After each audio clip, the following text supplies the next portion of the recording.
நிறை வாழ்க்கை என்பது என்ன என்ற தலைப்பில் வருகை கல்வி மாணாக்கருக்கு ஆசான் மா. செந்தமிழன் அவர்கள் எடுத்த பாடம். வாழ்க்கையோட நிறைவு என்ன அப்படின்னு நம்ம தெரிந்து கொள்வதற்கு முன்பு நிறைவுனா என்னன்னு தெரியணும்ல. இப்ப நிறைவுனா என்னன்னா, நிறைந்தது அப்படின்னா என்ன பொருள்னா அதோட முடிந்ததுன்னு ஒரு பொருள் இருக்காது. நிறைவடைந்தது அப்படின்னா என்னதுன்னா அதற்கு மேல் இல்லை, அப்படியே அதுக்கு ஒரு பொருள் இருக்குல்ல. அப்படி ஒரு பொருள் இருக்கு. இன்னொரு பொருள் என்னன்னா, இதற்கு மேல் இதில் செய்வதற்கு ஏதுமில்லைன்னு பொருள் இருக்கு. அதாவது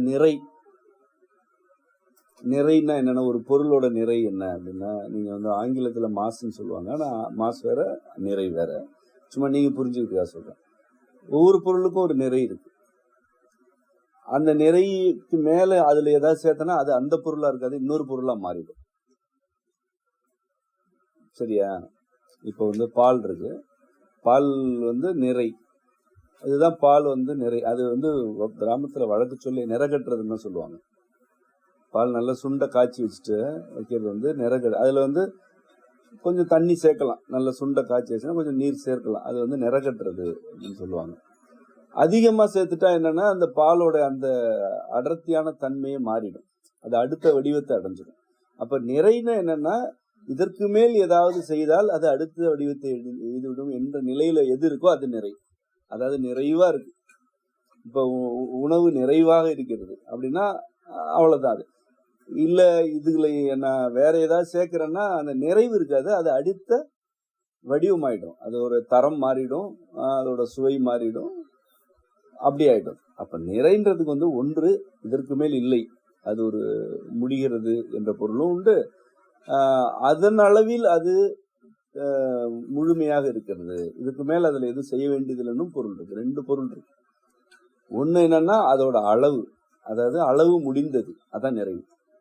பயணம் நிறைவடைந்தது அப்படின்னா உன்னோட பயணத்தோட அளவை நீ முடிச்சிட்ட, இது அளவு. நிறைவோட இன்னொன்னு என்னன்னா அதோடைய இயல்பு. எனக்கு நிறைவா இருக்கு, இந்த உணவு நிறைவா இருக்கு, அல்லது இந்த செயலில் நான் ஈடுபட்டேன், அந்த செயல் எனக்கு நிறைவா இருக்குன்னா அதை அளவிட முடியுமா? உனக்கு ஒரு செயல்ல நீங்க ஈடுபடுறீங்க, அது உங்களுக்கு நிறைவா இருக்கு அப்படின்னா அதுக்கு என்ன அளவுன்னு கேட்டா உங்களால சொல்ல முடியுமா? சொல்ல முடியாது. ஏன்னா அதை இயல்பு அளக்க முடியாது. இப்ப நிறைன்ற சொல்லுக்கு ரெண்டு பொருள் வந்துருச்சு. ஒண்ணு அளவு, அளவின் எல்லை. இன்னொன்று இயல்பின் எல்லை. புரிஞ்சா? இப்ப இதுதான் நிறை அப்படின்னு, நிறைவு அப்படின்றது. இப்ப வாழ்வின் நிறைவு அப்படின்னா என்னன்னா வாழ்க்கையோட அளவு. அது என்ன? வாழ்க்கையோட அளவுன்னு என்ன? எத்தனை ஆண்டு காலம் வாழ்கிறோம், உயிர் வாழ்கிறோம், அது ஒன்று. சரியா? இது ஒண்ணு அடிப்படையான. ரெண்டாவது என்ன இயல்புல வாழ்க்கை, வாழ்க்கையோடைய இயல்பு என்னவா இருக்கு நமக்கு, அது அளவு கிடையாதுல்ல அதுக்கு. இப்ப இந்த ரெண்டு சரி. முதல்ல வாழ்க்கையுடைய அளவு என்ன என்பதை நாம முடிவு செய்ய முடியுமா? முடியாது. ஆனால் நீண்ட காலம் வாழ வேண்டும் என்று விரும்பலாம். நீண்ட காலம் வாழணுன்ற விருப்பம் நிறைய பேருக்கு, கிட்டத்தட்ட அனைவருக்கும் இருக்கும். இது அளவு. இப்படி நீண்ட காலம் வாழ்வதற்கு என்னென்னலாம் செய்யணுமோ அதெல்லாம் நீங்க செஞ்சீங்கன்னா நீங்க நிறைவை நோக்கி செல்கிறீர்கள். நிறைவை நோக்கி போறீங்க நீங்க. அதாவது அந்த நிறைவு தான் உனக்கு வேணும், அதை நோக்கி நீ போயிட்டே இருக்கிற. அப்ப அதை நோக்கி போறேன்னா அந்த பாதை நிறைவு நோக்கி உன்னை அழைச்சிட்டு போகணும்ல. உன்னோட இலக்கு என்ன? இப்போ நீண்ட காலம் வாழ்வது, அது நிறைவாக வாழ்தல், அது அளவு. அதனுடைய வழி எப்படிப்பட்டதா இருக்கணும்னா உங்களுடைய உடல் நலனை அது பாதுகாக்கிறதா இருக்கணும் இல்லையா? முதல்ல உடல் நலன் பாதுகாக்கப்படணும்னா மனநலன் அடிப்படை தானே. மனதுல நலம் இல்லைன்னா உடல்ல நலம் இருக்காது இல்ல. அப்ப உடல் நலம் மனநலம் இரண்டும் இருந்தால் அது உனக்கு நிறைவான வாழ்க்கையை தரும் தானே. இது எந்த நிறைவுனா அளவு. நான் சொல்றது நீண்ட காலம் வாழுதல், நலமுடன் வாழுதல் என்ற அளவு உனக்கு அது உறுதிப்படுத்தி கொடுத்துட்டே இருக்கும். எப்பன்னா நீ மனதளவுல நலமா இருக்கிற, உடல் அளவுல நலமா இருக்கிறன்னா அது உனக்கு கிடைச்சிடும். அதுல ஒன்றும் குழப்பமே கிடையாது. அடுத்தாட இயல்பாகவே நீ வந்து நிறைவா இருக்கணும்ன்றது. நீண்ட காலம் வாழலாம், உடல் நல்லா இருக்கும், மனதிலையும் ஒரு பெரிய கேடு இல்லை, நலமா இருக்கு. ஆனால் உன்னோட இயல்புல நீ நிறைவடைகிறியா அப்படின்னு. இப்போ அது எப்படின்னா, அது எப்படின்னு நீங்க அந்த மாதிரி வாழ்க்கை உங்களுக்கு இருக்கக்கூடாது. ஆனா வழக்கமா இருக்கிற சிக்கல் என்னன்னு சொன்னா உங்களுக்கு அது புரியும். உடல் நலத்துல பெரிய குறை இருக்காது, மனநலத்துல பெரிய ஏற்ற இறக்கம்லாம் இருக்காது. ஆனா அவங்க என்ன இயல்போட வாழணும்னு விரும்பினாங்களோ அந்த வாழ்க்கைய வாழ மாட்டாங்க.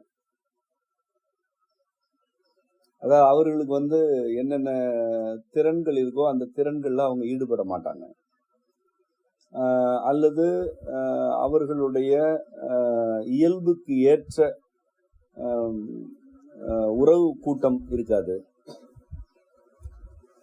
திறன்கள்லயும் இயல்பு வெளிப்படாது, உறவாடுதலையும் இயல்பு வெளிப்படாது. இந்த ரெண்டும் இல்லாம வாழ்க்கை நிறைவாகுமா? யாருக்காது? ஒண்ணு செயல்பாடு, இன்னொன்று உறவாடுதல். இதான மனித வாழ்க்கை. மனித வாழ்க்கையில என்ன இருக்கு? செயல்படணும், உறவாடணும். இது ரெண்டை தவிர வேற ஏதாவது இருக்கா?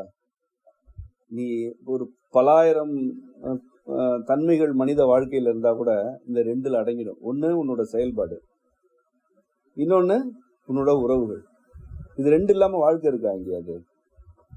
இல்ல. அப்ப இது ரெண்டு எது முடிவு செய்யுதுன்னா ஒவ்வொருத்தரோட இயல்பு தான் முடிவு செய்யுது. நீ இந்தந்த செயல்களில் நீ ஈடுபடு, நீ இவ்வாறு உறவாடு என்பதை எது முடிவு பண்ணுதுன்னா உனக்கு ஒவ்வொருவருக்குள்ள இருக்கிற இயல்பு முடிவு செய்யுது இல்லையா? இப்ப யாராவது சொல்றதுக்காக நீங்க ஒரு செயல் செய்யறீங்க, அது உங்களுக்கு விரும்பத்தகாத, உங்களுக்கு விருப்பம் இல்லாத செயலாக இருந்தா அதுல உங்களுக்கு நிறைவு கிடைக்கல. நீங்க சொன்னீங்க நான் செய்யறேன் அப்படின்னு செஞ்சுட்டு போயிடலாமே, நிறைவுன்னு ஒண்ணு கிடைக்காதுல்ல மனதளவுல. ஆமா தானே? சொல்றதுக்காக ஒண்ணு செய்யறோம், செஞ்சுட்டு போயிடலாம், அது வேற. ஆனா மன நிறைவுன்னு ஒண்ணு இருக்குல்ல, இதை நம்ம செஞ்சோம் அப்படின்னு திரும்பி பார்த்தா அதுல ஒரு மகிழ்ச்சி இருக்கணும்ல, அந்த நிறைவு கிடைக்கணும்ல. அப்ப அது வந்து எங்க இருக்குன்னா அது வந்து ஒவ்வொருத்தரோட இயல்புல இருக்கு. அப்ப இயல்புக்கு உரியவற்றில் ஈடுபடும் பொழுது நிறைவு கிடைச்சிடும். இது வந்து செயல்.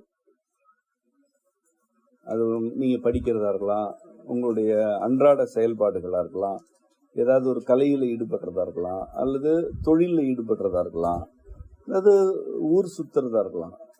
ஏதோ ஒரு பயணம் போறதே சிலருக்கு ஒரு செயல்பாடு தான். எதுவா இருந்தாலும் நீ ஒரு செயல்ல ஈடுபடுறன்னா அது உன்னுடைய இயல்புல இருந்து வந்ததுன்னா அது உனக்கு நிறைவை கொடுத்துரும். இது இப்போ வந்து நம்ம எங்க வந்திருக்கோம்? நிறைவுல ரெண்டு இருக்கு, ஒன்று அளவு, இன்னொன்று இயல்பு. அளவுல ரெண்டு இருக்கு, ஒன்று உடல் நலம் மற்றும் மனநலம். அது வந்து வாழ்நாளை பற்றியது கருத்து. ரெண்டாவது வந்து நிறைவுடைய இரண்டாவது அடிப்படை என்னன்னா இயல்பு. அந்த இயல்புலயும் ரெண்டு இருக்கு, ஒன்று செயல்பாடு, இன்னொன்று உறவு. இப்ப செயல்கள் எல்லாமே இயல்புல இருந்து வரணும்ன்றது உங்களுக்கு புரிஞ்சிருக்கும். இப்ப உறவாடுதலும் இயல்புல இருந்து தானே வரணும்,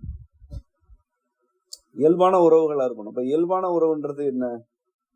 உங்களுக்கு பொருந்தணும், அது முதல்ல பொருத்தமானதா இருக்கணும். அடுத்ததாக அந்த உறவு உங்களுக்கு வந்து மன நிறைவை தரணும்.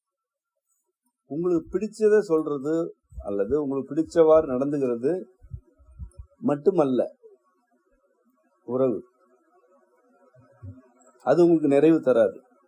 அது நிறைவின்மையை நோக்கி அழைச்சிட்டு போயிடும். உங்களுக்கு பிடிச்சதையாவே பேசிட்டு இருக்கிறாங்கன்னு வச்சுக்கோங்க, அது ஆபத்து.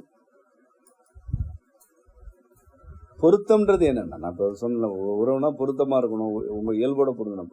பொருத்தம் என்பதே என்னன்னா இரண்டு முரண்பாடுகள் தான் பொருத்தமாகும். அதாவது நேர் எதிர், அது ரெண்டு தானே பொருந்தும். ரெண்டு நேர் இருந்ததுன்னா என்ன ஆகும்? அது பொருந்தாது. ஆனா இந்த இரண்டு பேருக்கு இடையிலான நோக்கம் வந்து ஒரே ஒரு நோக்கமா இருக்கணும். ஒரு நோக்கத்துக்காக வேறு வேறு கருத்துக்கள் கொண்டவர்கள் பொருத்தமா இருப்பாங்க. புரியுதா உங்களுக்கு? வேறு வேறு கருத்தா சண்டை போடுறத பத்தி நான் சொல்லல. நோக்கம் ஒன்றுதான். உன்கிட்ட ஒரு திறன் இருக்கு, உனக்கு சில கருத்துக்கள் இருக்கு. அதே நோக்கத்திற்காக உன் கூட இருக்கிறவங்கள்ட்ட வேறு சில திறன்கள் இருக்கு, சில கருத்துக்கள் இருந்தா அது பொருத்தம். நோக்கம் ஒன்றுதான். உன்கிட்ட இருக்கிறது அங்கேயும் இருக்குன்னா அது பற்றாக்குறை. ஏன்னா வேற நிறைய தேவை. ஆனா நீங்க 2 பேர் இருக்கீங்க, உங்க 2 பேருக்கு இடையில பிணக்கு கிடையாது. ஆனா இன்னும் சிலர் வேணும். ஏன்னா உங்க 2 பேர்கிட்டயுமே இருக்கிறது அந்த நோக்கத்தை அடைவதற்குரிய சில திறன்கள் இருக்கு. இன்னும் பல திறன்கள் வேணும். அவங்க எல்லாம் வந்தா தானே அது உறவு கூட்டம். ஒண்ணும் இல்லை, நம்ம வந்து ஒரு இசை நிகழ்வு நடத்துறோம். நோக்கம் என்னன்னா இசைத்தல், அது நோக்கம். இந்த ஒரு நோக்கத்துக்காக இப்ப நான் வந்து உட்காந்துக்கிட்டேன். எனக்கு வந்து நோக்கம் இருக்கு, நான் இசைக்க வேண்டும் அப்படின்னு நான் உட்காந்துட்டேன். இப்போ ஒருத்தவங்க வராங்க, அவங்க என்னன்னா பாட வருது, குரல் இசை வருதுன்னு வச்சுக்கோமே. சரி, இப்ப இந்த ஒரு நோக்கத்துக்காக என்னோடு பொருந்தக்கூடிய ஒருத்தவங்க வந்துட்டாங்க. இப்ப எனக்கு வராது, எனக்கு பாட வராது. ஆனா பாடுறவங்க ஒருத்தவங்க வந்துட்டாங்க. இப்ப என்கிட்ட இல்லாத ஒருத்தவங்க கிட்ட இருக்கு. இப்ப இது முரண்பாடு தானே. இதான் நான் முரண்பாடுன்னு சொல்றேன். எங்க 2 பேருக்கும் நோக்கம் என்னன்னா இசைக்கணும்ன்றது. எனக்கு இல்லாத ஒண்ணு இன்னொருத்தவங்க கிட்ட இருக்கு. இன்னொருத்தவங்க வராங்க, அவங்களுக்கும் பாட வரும். இன்னொருத்தவங்களும் வராங்க, அவங்களுக்கும் பாட வரும். இப்ப எனக்கு என்னன்னா தாளம் யார் போடுறது? இசைக்கு தாளம் வேணும்ல. இந்த 3 பேரிடம் இல்லாத ஒண்ணு ஒருத்தட்டு யார்கிட்டயோ இருக்கு, அவங்க வரணும்ல. அப்ப அவங்களும் வராங்க. அவங்க நோக்கம் என்ன? இசைக்கிறது. இங்க இல்லாத அங்க இருக்கு, அங்க இல்லாத இங்க இருக்கு. இப்படி முரண்பாடுகள் எல்லாம் ஒன்னா சேர்ந்துட்டே இருக்கு. ஆனா எதுக்காக சேர்ந்தா? ஒரு நோக்கத்துக்காக சேருது, இசைக்கணும்ன்றதுக்காக. இப்போ இதற்கு மாறாக குரல் இசை மட்டும்தாங்க, குரல் இசை மட்டும்தான் சரியானது, அதுதான் உயர்வானது அப்படி நினைக்கிற ஒண்ணுக்குள்ள வந்துருச்சுன்னு வச்சுக்க. அதுவும் இசைக்கிறதுக்கு தான் வருது. ஆனா அது என்ன நினைக்குதுன்னா, உள்ளுக்குள்ள பாடுறவங்க தான் பெரிய ஆளு. சும்மா இந்த தாளம் போடுறது, இன்னைக்கு இந்த தாளத்தை யாரு வேணா போடலாம், ஆனா இந்த குரல்ல பாட முடியுமா அப்படின்னு நினைக்கிற ஒண்ணு உள்ள வந்துருச்சுன்னா உருப்பிடுமா அது? இப்ப திறமை இருக்கு நல்லா, ஆனா எண்ணம் எப்படி இருக்கு? நோக்கத்துக்கு எதிரா இருக்கு. நோக்கம் என்னன்னா இசைக்கிறது. ஒரு இசை வரணும்னா ஒரு கிண்கிணி இசைக்கிற ஒரு சிறுவன் சிறுமி கூட இன்றியமையாதவர்கள் தான். எந்த இடத்துல அந்த கிண்கிணி தட்டணும், எந்த இடத்துல ஒரு குச்சி தட்டணும்ன்றது இன்றியமையாதது. இது எல்லாம் ஒன்னா சேர்ந்தாதான் அது வந்து இசை. அப்போ ஒரு நோக்கத்துக்காக அவரவரும் அவரவருடைய திறன்களோட உள்ள வந்து அந்த நோக்கத்திற்காகவே உழைக்கும் பொழுது அது என்ன ஆயிடுதுன்னா அது வந்து உறவு கூட்டம் ஆயிடுது. தான் உறவு கூட்டம். யாரும் பெரிதில்லை, யாரும் சிறிதில்லைப்பா. அவங்கவுங்க இடம் அவங்களுக்கு. சரியா? இதுல படிநிலை இருக்கானா? குரல் இசை முதன்மையானதுன்னா நிச்சயமா முதன்மையானதுதான். ஆனா முதன்மையானதுன்றதுக்கு என்ன பொருள்னா, அது முதல் நிலையில இருக்கணும்னு பொருளே தவிர அது ஒன்றே போதும்னு பொருள் கிடையாது. இப்ப நீ வந்து ஒரு வகுப்புல படிக்கிற, ஒரு 40 பேர் இருக்காங்க, யாரோ ஒரு மாணவர் வந்து முதல் மதிப்பெண் எடுக்கிறாருன்னா அவர் மட்டும்தான் அங்க படிக்க போறார். அப்ப அவர் மட்டும் இருக்கலாமா? இருக்கிற 40ல அவர் முன்னா நிக்கிறார், அவ்வளவுதான். முதல் நிலை என்பது தனி நிலை அல்ல. ஒரு குடும்பத்துல ஒருத்தருக்கு வந்து முதல் நிலை இருக்கிறது, ஏதோ ஒரு காரணத்துல அவர் ஊதியம் ஈட்டுறதுனாலயோ அல்லது அவர் சிறப்பா வழி நடத்துறதுனாலயோ முதல் நிலையில இருக்கிறாருன்னா அது தேவை. எல்லாத்துலயும் முதல் நிலைன்னு ஒண்ணு வரும், எல்லாத்துலயும் 2ஆம் நிலை வரும், 3ஆம் நிலை வரும். ஆனா முதல் நிலையில இருக்கிறது ஒன்றே போதுன்னு அதுக்கு பொருளா? நீ மட்டும் இருந்தீங்கன்னா அப்புறம் நீ என்ன பண்ண போற? முதல் நிலைனே ஒண்ணு கிடையாது. 40 பேர் இருந்தா தானே உனக்கு முதலிடம். இருக்கிறதே நீ மட்டும்தானா? இப்ப என்ன ஆயிடுதுன்னா, ஒரு குரல் இசை தான் சிறப்பு அப்படின்னு ஒருத்தர் நினைக்கிறார். ஒருத்தர் வந்து நான் மதங்க வாசிக்கலன்னா இதெல்லாம் விளங்குமான்னு ஒருத்தர் நினைக்கிறாரு. ஒருத்தர் வந்து தேய் நரம்பு, ஒருத்தர் வந்து துடி நரம்பு. ஒவ்வொருத்தரும் என்ன நினைச்சிட்டு உட்காந்துருக்காங்க. நம்ம குழுவை சொல்லல, நம்ம குழு அப்படி இல்லை. ஒருத்தர் என்ன நினைச்சிட்டு உட்காந்துருக்காங்கன்னா, நான் இல்லைன்னா இதெல்லாம் இது பாடுது பாரு, இதோட சொதப்பலெல்லாம் நான் தான் தாளத்துல சரி பண்றான்னு நினைச்சிட்டு இருக்கிறார் ஒருத்தர். நான் வந்து அப்படி ஒவ்வொருத்தரும் ஒரு குழல் இசை கலைஞரோ ஒரு கிண்கிணியோ எல்லாமே அப்படி நினைக்கிறாங்க. அப்படின்னா அந்த இடத்துல ஒரு இசை நிகழ்வு நடக்கும், இசை நிகழ்வு நடந்துடும். இசை நிகழ்வு 1000 இசை நிகழ்வுகள் நடத்திட்டே இருக்கலாம். ஆனால் அவர்களுக்கு இடையில உறவு இருக்கா? அதுதான் உறவு. புரியுதா உனக்கு? ஒரு செயலை செய்யறது இல்ல உறவு. அந்த செயலில் ஈடுபடும் பொழுது பொருத்தம் இருக்கிறதா? அதுதான் உறவு. இப்ப பொருத்தம்னா என்னன்னா வெவ்வேறு திறன்களோட சேர்க்கை தான் பொருத்தம். வர்றது பூராவே ஒரு மதங்கத்தை தூக்கிட்டு வந்துருக்கு. எனக்கு மதங்க வாசிக்க தெரியுமா? சரி, அதை வச்சு என்ன 20 மதங்கத்தை வச்சு யாருக்கடா வாசிக்கிற? எல்லாரும் ஆளுக்கு ஒரு இது தூக்கிட்டு வர்றாங்க. தேய் நரம்பு வயலின் தூக்கிட்டு வர்றாங்க. எத்தனை இது 20 வயலின் வச்சு என்ன பண்றது? இப்ப எல்லாரும் பாட தெரியும் சொல்றாங்க. இப்ப பொருத்தம்ன்றது ஒரே மாதிரி இருக்கிறது கிடையாது. ஓன்ட்ட இல்லாதது இன்னொருத்தர் இருந்தாதான் பொருத்தமே. இல்லைன்னா நான் முதல்ல சொன்னல, அது அதுக்குதான் நான் ஆங்கில உரையாடல் இன்னொரு உரையாடல் வரும், அதுல நான் அதை பத்தி பேசுகிறேன். அதாவது போலி, அதாவது இப்ப நீங்க சீருடைன்னு ஒண்ணு இருக்கு இல்லையா, யூனிஃபார்ம், அது அது உண்மையிலே யூனிஃபார்மிட்டி கிடையாது, அது டியூப்ளிசிட்டி அப்படின்னு நான் அதை விளக்கிருக்கேன். அதோட தமிழ் என்னன்னா, நீங்க நகல் எடுத்துக்கிறீங்க. இப்ப 2000 பேரும் ஒரே ஆடையில வர்றதுனால 2000 பேர் ஒன்று கிடையாது. நீங்க என்ன பண்றீங்கன்னா நகல் எடுத்துக்கிறீங்க, அதை டியூப்ளிகேட் பண்ணிக்கிறீங்க. இப்போ உங்களுக்கு ஏற்கனவே என்ன சொல்லி கொடுத்துட்டாங்கன்னா, உன்னை போலவே இன்னொருத்தர், அவங்கள போலவே இன்னொருத்தர், இதுதான் பொருத்தம்னு சொல்றாங்க. அப்படி இல்லை, அப்படி யாருமே கிடையாது. நீங்க உங்களுடைய தாய் வயிற்றுல இருந்து வர்றீங்க, தாய் வயிற்றுல இருந்து தான் வர்றீங்க. ஆனா தாய் வேற, நீங்க வேற. தந்தை வேற, நீங்க வேற. அந்த 2 பேரும் வேற வேற. தனித்தன்மைகள் இருக்கு. அந்த தனித்தன்மையினாலதான் ஒன்னா இருக்க முடியுது. தனித்தன்மை இருந்தாதான் ஒன்னா இருக்க முடியும். அப்ப பொருத்தம் என்பது என்னன்னா, நோக்கம் ஒன்றாக இருக்க வேண்டும். நோக்கம், விருப்பம் ஒன்று. அதனை அடைவதற்காக இருக்கும் தனித்திறன்கள் தான் பொருத்தம். ஒரு நோக்கத்திற்காக ஒரே திறன் பலரிடம் இருந்தா பொருத்தமே கிடையாது, அது உருப்படாது. இவர் சொல்றதுதான் அவரு சொல்லுவாரு. அப்ப 20 பேரும் ஒன்னையே சொல்லிட்டு இருப்பாங்க, அப்ப எதுவுமே செய்ய முடியாது. 20 பேருக்கும் ஒரு நோக்கம் இருக்கணும், மாற்று கருத்து இருக்கணும். இல்ல இதை இப்படி செய்யலாம், இல்ல இதை அப்படி செஞ்சுக்கலாம் அப்படின்னு ஒரு நோக்கத்துக்காக உரையாடிக்கும் பொழுது ஒரு நிறைவு வந்துடும். அந்த உரையாடல் ஒரு நிறைவுக்கு வரும். அப்ப நிறைவுன்றது அந்த இடத்துல என்ன, இந்த ஒரு செயலுடைய இயல்பு இவ்வாறு இருக்கிறதுன்னு நீங்க எல்லாரும் நம்ம எல்லாரும் ஒத்துக்கிறோம்னா அதுக்கு பேர் என்ன? அதுக்கு பேர் தான் நிறைவு. உன் வாழ்க்கையில இந்த மாதிரி எத்தனை செயல்களை நீ ஈடுபடலாம், எத்தனை செயல ஈடுபடலாம் நீங்க. அப்போ நீங்க இன்னும் ஒருவரோட சேர்ந்து சில செயல்கள், நீங்க 2 பேர் சேர்ந்து ஒரு செயல ஈடுபடலாம், 4 பேரு, 100 பேரு, 1000 பேரோட சேர்ந்து கூட ஈடுபடலாம்ல. ஒருவேளை 1000 பேரோடு நீ ஈடுபடும் பொழுதும் உங்கள் 1000 பேருக்கு இடையில ஒரு பொருத்தம் இருந்துச்சுன்னா, இப்ப நீங்க எத்தனை பேரோட உறவாடுறீங்க? 1000 பேரோட உறவாடுறீங்க தானே. பொருத்தம் இருந்தா 1000 பேரோட சேர்ந்து நீ ஒரு வேலை செய்ய, நீயும் 1000த்துல 1. எல்லாருக்குமே நோக்கமும் இலக்கும் ஒன்றுதான், விருப்பமும் ஒன்றுதான். அந்த விருப்பத்தோடு அவரவருடைய திறன்களை அவங்கவுங்க செயல்படுத்துறாங்க, நீயும் செயல்படுத்துற. இப்ப உன்னோட உறவு எண்ணிக்கை என்னன்னா 1000 இல்ல. இப்ப நம்ம உழிங்கை கூத்து நடத்தணும். உழிங்கை கூத்தோடைய அடிப்படை என்ன? ஒத்திசைவு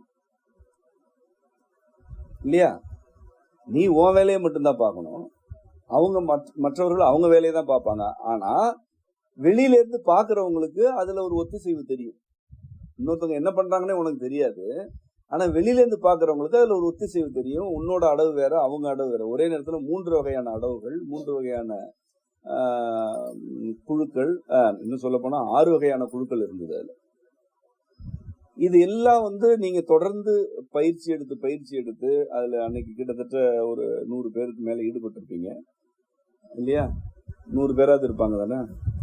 ஒரு 100 பேருக்கு 120 பேருன்னு வச்சுப்போமே. 120 பேரும் சேர்ந்து நீங்க இந்த உழிங்கை கூத்து பயிற்சியில அதே விருப்பத்தோட ஈடுபடுறீங்க அப்படின்னா, உங்களுக்கு ஒரு கட்டத்துல உங்களோட உறவு எண்ணிக்கை என்ன? 120 பேரோட நீ உறவாடுற. ஒரு செயல்பாட்டின் வழியா உறவாடுறது, புரியுதா? இது தனிப்பட்ட உறவு வேற. செயல்பாட்டின் வழியா உறவாடுறதுக்கே அது வாழ்க்கையோட ஒரு அற்புதம். அதை விட ஒரு இனிமையான மனநிறைவு உனக்கு சொல்ல போனா தனிப்பட்ட உறவுல கூட கிடைக்காது. ஏன்னா செயல்பாட்டுல உனக்கு எண்ணிக்கை வரம்பற்றுது. நீ 100 பேரோட உறவாடலாம், 1000 பேரோட உறவாடலாம். உனக்கு அவ்வளோ விருப்பம் இருந்ததுன்னா நீ 10,000 பேரோட கூட உறவாடிட்டு போயிட்டே இருக்கலாம். ஏன்னா அவ்வளோ பேருடைய தனித்தன்மைகளை நீ புரிஞ்சுக்கிற, ஒரு கூட்டத்தில் இருக்கும் பொழுது புரிஞ்சுக்கிற, உன்னோட கருத்தை சொல்ற, உன்னுடைய திறன்களை வெளிப்படுத்துற, மற்றவங்க என்ன செய்யறாங்கன்னு பாக்குற. ஆனா நீங்க எல்லாரும் ஒரு நோக்கத்துக்காக இருக்கிறீங்க. இப்படி செய்து கொண்டே போகும் பொழுது உங்களுக்கு என்ன இருக்குன்னா, இதுல ஒரு நிறைவு இருக்கும். அந்த நிகழ்வு வெற்றி அடையலாம், தோல்வி அடையலாம். ஆனா உன்னை பொறுத்த வரைக்கும் என்னது, இது மனதளவுல என்ன கிடைக்கும்னா ஒரு நிறைவு கிடைக்கும். உன்னோட இயல்பு என்னவோ அதை நீ வெளிப்படுத்திட்ட, அவ்வளவுதான். மற்றவங்க வெளிப்படுத்தினாங்க, அதுல சிலர் குறைவா இருக்கு, சிலருக்கு மிகுதியா இருக்கு. ஆனா அதுல ஒரு உறவு இருக்கும். உங்களுக்குள்ள என்ன பகை இருக்காது, ஒருத்தருக்கு ஒருத்தர் பகை இருக்காது. எங்க பகை வருது, எங்க போட்டி பொறாம வருது அப்படின்னா, நீ பொருத்தம் என்று நினைத்து கொண்டு பிடித்தவற்றை பேசுபவர்களை வச்சுக்கிற, அங்கதான் நீ மாட்டுற சிக்கிற. நீங்க என்ன நினைக்கிறீங்க, பலர் என்ன நினைக்கிறீங்கன்னா, உங்களுக்கு பிடிச்சதை பேசுறதுதான் பொருத்தமானதுன்னு நினைக்கிறீங்க. உனக்கு பிடிச்சதை மட்டுமே பேசிட்டு இருக்கிறவங்க ஒரு நாள் பிடிக்காத பேசினா உனக்கு கோவம் வந்து. பிடிச்சதை பேசுறது இல்ல, பிடிச்சதையும் பேசலாம், பிடிக்காத பேசலாம். ஆனா ஒரு குறிப்பிட்ட நோக்கம் உங்க 2 பேருக்குமே இருந்ததுன்னா, அதற்காக எந்த கருத்து சொல்லப்பட்டாலும், நோக்கம் ஒன்றுதான்னா எந்த கருத்து சொல்லப்பட்டாலுமே அது பொருத்தம் தான். உன்னோட கருத்தை மறுத்தாலும் பொருத்தம் தான், உன்னோட கருத்தை ஏத்துட்டாலும் பொருத்தம் தான். அப்ப நீங்க என்ன பார்க்கணும்னா, எதை உறவாடும் பொழுது எதை கவனிக்கணும், என்ன பேசுறாங்கன்றத கவனிக்க கூடாது, அவங்கள்ட்ட எவ்வளவு திறமை இருக்குன்றத கவனிக்க கூடாது, அவங்களோட நோக்கம் என்னன்னு நீங்க கவனிக்கணும். அவங்க எந்த நோக்கத்துக்காக செயல்படுறாங்க, எந்த நோக்கத்தோட பேசுறாங்க என்பதை நீ புரிஞ்சுட்டாலே உறவுகளை புரிஞ்சுக்கிறதுக்கு உனக்கு எளிமையான கதவுகள்லாம் திறந்து ரொம்ப எளிமையா நீ அதுக்குள்ள நுழைஞ்சிடலாம். இந்த உலகத்துக்குள்ள நோக்கம் என்னன்னு நீ புரிஞ்சுக்காம உனக்கு பிடிச்சது, அவங்களுக்கு பிடிச்சது, இல்லை இன்னைக்கு தேவைக்கு ஒன்று செய்யறாங்கன்றதெல்லாம் நீ கணக்குல எடுத்துட்டே வரன்னா உன்னால உறவாட முடியாது. அதுல நிறைவின்மை ஏற்பட்டு, அது நிறைவு தராது உனக்கு. ஒரு உறவுன்னா நீ வாடி இருக்கும்பொழுது உன்னை தூக்கி நிறுத்தணும். அதே போல நீ மிகுதியா அல்லது செருக்கோட நடந்துக்கிறன்னா அதை கண்டிக்கணும். நல்லா புரிஞ்சுக்கங்க, 2மே இருக்கணும். நீ செருக்கோட திமிரோட நடந்துகிட்டா சுட்டி காட்டணும், நீ வாடி வதங்கியிருந்தா தூக்கி நிறுத்தணும். இந்த 2லயுமே நோக்கம் என்னன்னா உறவாடுறது மட்டும்தான். உன்னோட நான் உறவாடணும்னு விரும்புறேன், இதை தவிர எனக்கு ஒரு நோக்கம் இல்லை அப்படின்னா நீ தவறு செய்தாலும் சுட்டி காட்டுவேன், நீ வாடி இருந்தாலும் தூக்கி நிறுத்திடுவேன்ல. எனக்கு வேற நோக்கம் இருந்துச்சுன்னா நீ வாடி வதங்கி இருக்கும்போது நல்லா படட்டும் அப்படின்ட்டு போயிடலாம். இல்ல தூக்கி நிறுத்திட்டு நான் தான் உனக்கு இதெல்லாம் செஞ்சேன், இந்த நன்றியை மறந்துடாதன்னு வேற வேலை கேட்பாங்க. நோக்கம் உறவாடுவது மட்டும்தான், அதுக்கு மேல வேற நோக்கமே இல்லை. அப்படின்னா நீ கீழே விழுந்தா தூக்கி விடலாம், நீ ஆடுனா அடக்கலாம், இல்லையா? 2 இருந்தாதான் அது உறவு. அதுக்குதான் நான் சொன்னேன், பொருத்தன்றது முரண்பாடுகள்ல தான் வரும். அவங்க வாடுனா நீ பதறணும், நீ வாடுனா அவங்க பதறணும், அவங்க கீழே விழுந்தா நீ தூக்கி விடணும், நீ கீழே விழுந்தா அவங்க தூக்கி விடணும், அவங்க தவறு செய்தா நீ சுட்டி காட்டணும், நீ செய்தா அவங்க சுட்டி காட்டணும். இப்படி இருந்தாதான் அது உறவு. இதுதான் உனக்கு நிறைவு தரும், இதுதான் உனக்கு மன நிறைவு தரும். இதை போல நீ ஒருவேளை நீங்க இதை கத்துக்கிட்டீங்க, இதை கடைபிடிக்கிறீங்கன்னா 1 2 இல்ல, நீங்க இப்படி ஆயிட்டீங்கன்னா தெரியும் உங்களால சமாளிக்க முடியாது. உறவுகள் அப்பும். ஏன்னா இப்போ உனக்கு என்ன நோக்கம் இருக்கு, யார்கிட்டையும் ஏதாவது குறிப்பிட்ட நோக்கம் இருக்கா? இவங்களால நன்மை கிடைக்கணும், இவங்களால நமக்கு ஏதாவது ஒரு ஆதாயம் கிடைக்கணும் நோக்கம் இருக்கா? நான் சொன்னதுல உறவுக்கு நோக்கம் உறவு மட்டும்தான். உறவுக்கு நோக்கம் உறவு தான். எதுக்காக உறவாடுறேன்னா உறவுக்காக உறவாடுறதுக்காக உறவாடுறான்.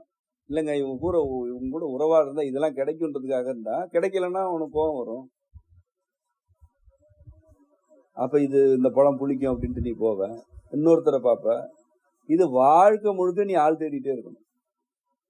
உறவுக்கு நோக்கம் உறவாடுவது மட்டும்தான்னா, உன்னுடைய தவறுகளை அவர்கள் கண்டிக்கும் பொழுது ஏற்றுக்கொள்வாய், அவர்கள் தவறுகளை நீ கண்டிப்பாய். நீ விழுந்தா அவங்க தூக்குவாங்க, அவங்க விழுந்தா நீ தூக்குவ. இது காலம் முழுக்க நடந்துட்டே இருக்கும். இதுதான் உறவு. சரிதா? நோக்கம் வேறா இருந்தா, உனக்கு அவங்க மேல போட்டி பொறாம இருக்குன்னா, நீ நிறைய பொய் சொல்ல வேண்டியிருக்கும், நிறைய மறைக்க வேண்டியிருக்கும். அதே போல உண்மையில இருந்தா அவங்களும் பொய் சொல்லணும், மறைக்கணும். இதெல்லாம் தேவையா? இதெல்லாம் வச்சு என்ன பண்ண போறோம்? இதை வச்சுட்டு என்ன செய்யறது? வாழ்க்கை முழுக்க கண்ணீரும் கம்பளையும் கோபமும் உணர்ச்சிகளுமா இருக்கும். இதெல்லாம் தேவையே இல்லை என்பதை நீ புரிஞ்சுக்கிறதுல தான் இருக்கு உன்னுடைய நிறைவு. இப்ப நம்ம சுருக்கமா பார்த்துட்டோம்னா, ஒன்று நிறைவுனா என்ன? ஒன்று அளவு, இன்னொன்னு இயல்பு. அளவுலையும் நிறைவு, இயல்புலையும் நிறைவு. அளவு என்பது உடல் மற்றும் மனநலத்தின் வழியாக எவ்வளவு காலம் வாழ்கிறோம் என்பது. அது நிறைவுன்னா என்ன தெரியுமா? நீயே ஒரு நாள் இப்ப கேக்குறீங்களா, நான் நீண்ட காலம் வாழணும்னு. நீங்க நிறைவா வாழ்ந்துட்டீங்கன்னா நீங்களே ஒரு நாள் இறைவன்கிட்ட கேட்பீங்க, எனக்கு போதும், என்னை கூப்பிடுன்னு நீங்க கேட்பீங்க. அதுதான் நிறைவான வாழ்க்கை. இப்போ உங்களால அதை நம்ப முடியாது. இப்போ நீங்க அதுக்குள்ள அவ்வளோலாம் போக வேண்டாம், நீங்க இப்பதான் தொடங்குறீங்க. ஆனா ஒரு நாள் அது நடக்கும். எனக்கு நிறைவாயிடுச்சு, போதும், நான் வந்துடுறேன், நீங்களே கேட்பீங்க. அப்படி நிறைய பேர் கேட்டுதான் போறாங்க, நிறைவா வாழ்ந்திருப்பாங்க. ஐயோ பட்ட பாடு போதும் அப்படின்னு போய் சேர்றது வேற. நான் சொல்றது நிறைவா இருக்கு, எனக்கு போதும் அப்படி சொல்லிட்டு போறது. இதுதான் இந்த அளவு. நிறைவுடைய இரண்டு கூறுகள்ல ஒன்று அளவு. அது இப்படி வாழ்க்கையில் நிறைவாகும். அடுத்து இயல்பு. இயல்புல என்ன இருக்கு? ஒன்று செயல்பாடு, இன்னொன்று உறவாடுதல். செயல்கள் வழியாகவும் நம்ம உறவாட தான் செய்யறோம், உறவுகள் வழியா செயல்பட தான் செய்யறோம். உறவுகளை வச்சுட்டு என்ன பண்ண போறோம்? இப்ப நீங்க எல்லாம் உறவு, உங்களை வச்சு நான் என்ன பண்ணிட்டு இருக்கிறேன்? செயல்பட்டு இருக்கேன். செயல்பாடுகள் வழியா உறவாடுறேன் உங்க கூட. வேற எப்படி உறவாடுறது உங்க கூட? நான் இப்ப வாங்க நம்ம உறவாடுறோம். என்ன உறவாடுறேன்? எனக்கு தெரிஞ்சது ஒன்னே ஒண்ணுதான், யாராவது நல்லா பேசிட்டா ஏதாவது ஒரு வேலை கொடுத்துறது. வேற எதுவுமே தெரியாது எனக்கு. நல்லா பழகிட்டாங்கன்னா இதை செய்வோமா அப்படின்னு இறங்கிடும். செயல்பாடு வழியா உறவாடணும். செயல்பாட்டுக்காகவா இருக்கும்? இல்ல, உறவாடுற விருப்பத்துலதான் நான் செயல்படுறேன். செயல்படுற விருப்பத்தில் தான் உறவாடுறேன். ரெண்டு வேற வேற கிடையாது. என்னை பொறுத்த வரைக்கும் அதுதான் எனக்கு நான் புரிந்து கொண்ட வரையில். அது பொதுவாகவே எல்லா மனிதர்களுக்கும் அதுதான் இயல்புன்னு நான் நினைக்கிறேன். நீங்கள் செயல்பாடுகள் வழியா உறவாடுவீங்க, உறவுகள் வழியா செயல்படுவீங்க. அது என்னது? நிறைவு தரணும். அப்போ நீ உன்னோட இயல்புல இருந்து செயல்களில் ஈடுபடுற, மற்றவர்கள் அவங்க இயல்போட செயல்படுறாங்க. உங்க எல்லாருக்குமே நோக்கம் ஒன்றுதான்னா உங்களுக்குள்ள உறவு அமைஞ்சே தீரும். அதையெல்லாம் யாரும் ஒண்ணும் செய்ய முடியாது. அது நான் சொன்னது போல 2 அல்ல, பல 100 பல்லாயிரம் பேரோட நீ உறவாடிட்டே இருக்கலாம். இது உனக்கு நிறைவு தரும். இப்போ ஒரு செயல்பாடு முடிச்சிட்டியா, அடுத்தது அடுத்தது அடுத்தது அடுத்தது, இன்னும் பலர். ஒரு சிலர் பொருந்தாம போவாங்க, புதியவர்கள் வருவாங்க, அவங்க பொருந்துவாங்க. ஒரு குறிப்பிட்ட காலத்துக்கு சிலர் பொருத்தமா இருப்பாங்க, அப்புறம் அவங்க பொருந்தாம போவாங்க. அது அவங்க ஒருத்தரோட வாழ்க்கை போக்குல வருவாங்க போவாங்க. அதுக்கெல்லாம் உட்காந்து வருத்தப்பட்டு இருக்க கூடாது. ஆனா இருந்த வரைக்கும் நிம்மதியா இருந்தோமா, ஒன்னா இருந்த வரைக்கும் நம்ம நிறைவா இருந்தோமா, அதுதான் முக்கியம். அதுக்கப்புறம் நீ பிரியலாம், அவங்க பிரியலாம், செயல்பாடுகளுக்குள்ள வேறு சிலர் வரலாம். ஆனா இருந்த வரைக்கும் நிம்மதியா இருந்தீங்களான்றதுதான் முக்கியம். இப்படியே நீங்க வாழ்க்கையை பார்த்து பழகிட்டீங்கன்னா உங்களுக்கு மன நிறைவுக்கு குறைச்சலே இருக்காது. இதுதான் நிறைவாக வாழ்வதற்குரிய எளிமையான விளக்கம். ஏதாவது கேள்வி இருக்கா? இன்னொரு வழி இருக்கு, அது இதை விட எளிமையானது. ஆனா நான் சொல்லித்தர வேணாம்னு நினைக்கிறேன். அது ஏன்னா அது ஒரு தவம். அந்த தவத்தை காலையில எந்திரிச்சு செஞ்சா பிரபஞ்சமே உனக்கு வேலை செய்யும். அப்படி ஒரு தவம் இருக்கு, சொல்லித்தரவா? அப்படி ஒரு தவம் இருந்தா கத்துக்கிறதுக்கு யாரெல்லாம் தயாரா இருக்கிறீங்க? அப்ப அந்த தவத்தின்படி நீங்க இருந்தீங்கன்னா உங்களுக்கு உறவு கிடைக்காது, செயல்பாடு கிடைக்காது, இதெல்லாம் கிடைக்காது. பரவாயில்லையா? அப்படிலாம் ஒரு வெங்காயத்தவும் கிடையாது. அதெல்லாம் ஊரை ஏமாத்துறது. இதுதான் இப்ப நான் சொன்னதுதான் வாழ்க்கை. புரியுதா? இது வாழ்வதற்கு வழி வகை இல்லாத கூட்டம் தான் தன்னை தனிமைப்படுத்திக்கிட்டு கண்ணை மூடுனா வெளிச்சத்தை பார்த்தேன், கடவுளே வந்து எனக்கு முதுகு பிடிச்சு விட்டாருன்னு ஏதாவது கதை சொல்லிட்டு இருக்கோம். இந்த தவம் பயிற்சி இதெல்லாம் இப்ப நான் சொன்னல நிறைவா வாழ்றதுக்கு வழி தெரியாத கூட்டத்துக்கு இருக்கக்கூடிய தப்பிக்கும் வழிவகைகள். அதெல்லாம் 4 பேரோட உறவாட முடியாது, தனியா உட்காந்து கண்ண மூடிட்டு இருக்கோம். நமக்கெல்லாம் என்ன கேடு? நம்மெல்லாம் பேச நேரம் பத்தல, கூத்தடிக்க காலம் பத்தலன்னு வாழ்ந்துட்டு இருக்கிற. இப்ப இதை முடிச்சுட்டு அடுத்த செயல் திட்டத்துக்கு போலாமா, இந்த செயல்பாட்டை இன்னும் எப்படி நிறைவா செய்யறதுன்னு நம்ம போயிட்டு இருக்கிறோம். அதனால நம்ம வாழ்க்கையே தவம் தான். இதெல்லாம் தான் தவம். புரியுதா? அதனால நீங்க வேறு பயிற்சி முயற்சி இதெல்லாம் எந்த காலத்துல நீங்க நாட போறதில்லை. அப்படி ஒருவேளை நாடி போனீங்கன்னா இப்ப நான் சொன்னதெல்லாம் கிடைக்காது உங்களுக்கு. உங்களை நீங்களே தனிமைப்படுத்திக்க வேண்டியதுதான். தனியா உட்காந்துக்கணும், நான் தான் பெரிய மேதன்னு நீங்களே நம்பிக்கணும், மற்றவங்க மேல ஒரு மரியாதை வராது. இந்த பயிற்சி பண்றவங்களெல்லாம் நீங்க பாத்திருக்கீங்களா? அதாவது ஒவ்வொன்றும் தன்னை ஒரு மேதையாவே கற்பனை பண்ணி வாழ்ந்துட்டு இருக்கும், மற்றவங்களெல்லாம் ஒரு ஏளனமாவே பார்த்துட்டு இருக்கும். அதனால ஒரு ஒழுக்கான உருப்படியான உறவாடுதல் இருக்காது, உரையாடல் இருக்காது, ஒரு உருப்படியான செயல்பாடு இருக்காது. இப்ப நம்மெல்லாம் எப்படி இருக்கிறோம்? கலக்கல எந்த நேரமும் கலகலப்பா இருக்கிறோம். ஆனா எவ்வளவு பணிகள் செய்யறோம், எவ்வளவு செய்யறோம். அது மாதிரிலாம் அவர்களால் இருக்க முடியாது. அவங்களுக்கு எல்லாமே ரொம்ப கடினமா இருக்கும். ஏன்னா அவங்களுக்கு என்னன்னா இந்த நிறைவு, இப்ப நான் சொன்னேன் இல்லையா, நிறைவுனா என்ன, உறவுனா என்னென்ன, இந்த மாதிரி கொள்கைகள்லாம் அங்க ஒன்றும் இருக்காது. ஒரு செயற்கையா மனதை வருத்தி கொள்ளுதல், அதெல்லாம் மனதை வருத்திட்டு உடம்பை வருத்திட்டு அதெல்லாம் பண்றது. நீ இயல்பாக வாழ்ந்து பழகினாலே, நான் சொன்ன அந்த கருத்துக்கள் எல்லாம் உள்வாங்கிட்டு நீ வாழ்ந்து பழகிறனாலே எந்நேரமும் இறைவனோட தான் நீ இருப்ப. இறைவன் கூடவே வாழ்ந்துட்டு இருக்கிற, வாழ்ந்து கொண்டிருக்கும் பெரும் பேரும் உனக்கு இருக்கும். தனியா உட்காந்து கண்ணை மூடனா இறைவன்லாம் வரமாட்டார். தனியா உட்காந்து கண்ணை மூடணும்னா வந்துருவாரு. அவர் என்ன பார்த்துட்டே இருக்காரா யாராவது கண்ணை மூடுறாங்க? உனக்கு அவர் என்ன கொடுத்திருக்கிறாரு? உணர்ச்சிகள் கொடுத்திருக்கிறாரு. உறவாடணும்ன்ற விருப்பத்தை இறைவன் தானே கொடுத்தாரு. அவர் எதெல்லாம் கொடுத்தாரோ அதெல்லாம் நீ செய்தா இறைவனுடைய வழிகாட்டல்ல வாழ்ற. அவர் கொடுத்திருக்கிறாரு. நான் சொன்ன எல்லாமே அவர் உனக்கு உடல் அவர் தானே கொடுத்தாரு, இறைவன் வழங்கினது. உன்னுடைய மனதை இறைவன் வழங்கினாரு.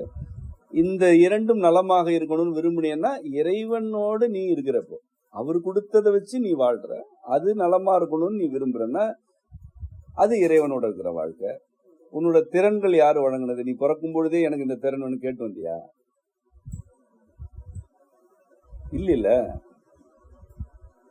அப்ப உனக்கு ஒரு திறன் இருக்குன்னா அதை வழங்கினது இறைவன் தானே வழங்கியிருக்கிறாரு.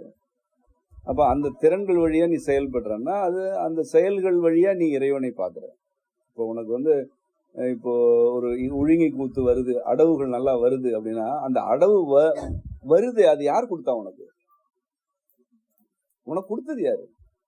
நீயா வர வச்சுட்ட? இருக்கிறது தானே வருது. உனக்கு இருக்குல்ல, உன் மனதிலையும் உடம்புலயும் இருந்து தானே வருது. அப்ப அது இறைவன் கொடுத்தது. அப்ப அந்த அடவை நீ சிறப்பா செய்ய செய்ய யாருக்கு நெருக்கமாகற? இறைவனுக்கு நெருக்கமாகற. நீ ஒரு பாட தெரியுதா உனக்கு? நீ நல்லா பாட யாருக்கு நெருக்கமாகறன்னா இறைவனுக்கு நெருக்கமாகற. ஏன்னா அந்த இசையை உனக்கு கொடுத்தது அவன் தானே. உனக்கு நல்ல தாளம் போட வருது, அதை கொடுத்தவன் இறைவன். நீ சிறப்பா தாளம் போட யாருக்கு நெருக்கமாயிடுற? இறைவனுக்கு நெருக்கமாகற. புரியுதா? இறைவன் கொடுத்த திறன்களை நீ நடைமுறைப்படுத்தும் பொழுது இறைவனுக்கு நெருக்கமாவே இருக்கிற. இப்படி இறைவனுக்கே நெருக்கமா இருக்கிற வழி இருக்கும் பொழுது இதெல்லாம் விட்டுட்டு நான் கண்ணை மூடி உட்காருவேன், நீ வா அப்படின்னு கூட வந்துருவாரு. நல்லா வரமாட்டாரு. அவர் இந்த உலகத்தையே கூத்தாடி செயல்படுத்திட்டு இருக்கிற. பூமி சுத்திட்டு இருக்கு. இப்ப நம்ம பேசிட்டு இருக்கிறோம். எத்தனை செல்கள் பிறந்துச்சு இறந்துச்சுன்னு தெரியாது. மரங்கள் முளைக்குது, விதை முளைக்குது, மரம் வளருது, பூக்குது, காய்க்குது. அப்படியே கற்பனை பண்ணிட்டு நீ ஒண்ணு வேணா பண்ணிப்பாரு. அப்புறமா இப்ப நான் பேசிட்டு இருக்கிறதுனால கண்ணை மூடாதீங்க. அப்புறமா கண்ணை மூடிட்டு சும்மா ஒரு 20 நொடி நம்ம கண்ணை மூடி இருக்கிறோமே, இந்த ஒரு நொடியில என்னெல்லாம் நடக்குதுன்னு கற்பனை பண்ணி பாரு. உன்னோட இதயம் துடிச்சிட்டு இருக்கு, நுரையீரல் சுருங்கி விரியுது, குடல் சுருங்கி விரியுது, உன் உடம்புக்குள்ள செல்கள் எல்லாம் அப்படியே பிறக்குது சாகுது, பிறக்குது சாகுது. உன் உடம்புக்குள்ளே என்ன நடக்குது? ஒரே செயல்பாடா இருக்கு. இந்த புவி எங்கும் கடலை எவ்வளவு மீன்கள் நீந்திட்டு இருக்கு, எவ்வளவு முட்டை விடுது, எத்தனை குஞ்சு பொறிக்குது, எத்தனை கரடி குட்டி போடுது, எத்தனை கரடி பலாப்பழத்தை திருடிட்டு இருக்கு, எத்தனை காட்டு பண்ணி வாழைக்கட்டையை பேத்தெடுத்துட்டு இருக்கு, எத்தனை மான்கள் ஓடுது, எத்தனை சிறுத்தைகள் துரத்துது, எத்தனை புலிகள் காட்டெருமைகள் மேல பாஞ்சிட்டு இருக்கு, எத்தனை புலிகள் குட்டி போட்டுட்டு இருக்குன்னு நீ அப்படியே கற்பனை பண்ணி பாரு. ஒரு 20-30 நொடி கண்ணை மூடிட்டு, நான் கண்ணை மூடிட்டு இருக்கிற இந்த நேரத்துல இந்த புவியில என்னெல்லாம் நடக்குதுன்னு பாரு. இறைவன்னா யாருன்னு உனக்கு எல்லாமே செயல்பட்டுட்டே இருக்கு. செயல்படுது. புவியில மட்டும் இன்னும் நீ பேரண்டத்துக்கு போயிட்டா கதிரவன் வெப்பத்தை உமிழ்ந்துட்டு இருக்கு, காத்து வீசிக்கிட்டு இருக்கு, ஆகாயம் சுருங்குது, விரியுது, விண்மீன்கள்லாம் இங்க இருந்து அங்க போகுது, அங்க இருந்து உங்க போகுது. ஏதாவது சும்மா இருக்கா? இவ்வளவு நிகழ்த்துற ஒருத்தனுக்கு நீ எப்படி இருந்தா பிடிக்கும்? நீ செயல்பட்டா பிடிக்கும். இறைவனோட நெருக்கமா இருக்கிறதுன்றது அவன் வழங்கிய திறன்களில் செயல்படுத்துறதானே தவிர ஒன்னும் செய்யாம உட்கார்ந்துட்டு இருக்கிறது அல்ல. அவனே அவ்வளவு வேலை செய்யறான், துடிப்பா இருக்கிறான், அணுக்களா இருக்கிறான், அணுக்களை பிறக்க வைக்கிறான், அணுக்களை பறக்க வைக்கிறான். நான் ஏற்கனவே சொன்னபடி ஒரு மீன் முட்டை விட்டுச்சுன்னா ஒரு 1000 குஞ்சு பொறிச்சு வேகமா வெளியில போகுது. அதை ஒரு சுறா மீன் பிடிக்குது, அந்த சுறா மீனை இன்னொன்னு பிடிச்சி இழுக்குது. எவ்வளவு நடக்குது? கண்ணை மூடி உட்காந்து சிந்திச்சு பாரு. இதெல்லாம் தான் இறைவன். இறைவன்னா உட்காந்து தனியா வேற வேலை வெட்டி இல்லாம அப்படியே தவம் பண்ணிட்டு இருக்கிறாரு. நீ தவம் பண்ணா அவருக்கு பிடிக்கும்? அதெல்லாம் ஒண்ணும் கிடையாது. உன் இதயம் துடிக்கிறதே ஒரு செயல்பாடு தான். கண்ணை மூடிட்டு உட்காரும் பொழுது நீ மூச்சு விடணும், அதுவே செயல்பாடு தான். அதனால உங்களை நீங்கள் தனிமைப்படுத்திக் கூடாது. எப்பவுமே நீங்கள் உங்களை உணர்ச்சியை கட்டுப்படுத்துறேன்னு தனிமைப்படுத்திக்கிறது, அல்லது எனக்கு யாருமே இல்லை அப்படின்னு வந்துட்டு தனிமைப்படுத்துறது, அதெல்லாம் இல்லை. மீண்டும் மீண்டும் இந்த காட்சியை நினைவுபடுத்திக்க. நீ தனியாகவே இல்லை, உன்னை சுத்தி ஒரு பெரிய கூட்டம் இருக்கு. இந்த பூமியில பல கோடி உயிரின கூட்டம் இருக்கு. அது எல்லாத்தோட செயல்பாடுகளோடையும் நம்மை இறைவன் படைச்சிருக்கிறான். அப்ப நம்ம செயல்பட்டு நிறைவு நோக்கி செயல்பட்டுட்டே இருக்கும் பொழுது நம்ம எப்பொழுதும் இறைவனோடு இருப்போம். அதுதான் நிறைவான வாழ்க்கை. அதுதான் உங்களுக்கு நிறைவான வாழ்க்கையை தரும் என்பது கருத்து. இதுல ஒன்றும் கேள்வி இல்லையே? கேள்வி இல்லைல்ல யாருக்கும்? முடிச்சிடலாமா? இப்ப நம்ம செயல்படுவோமா? சொல்லுங்க.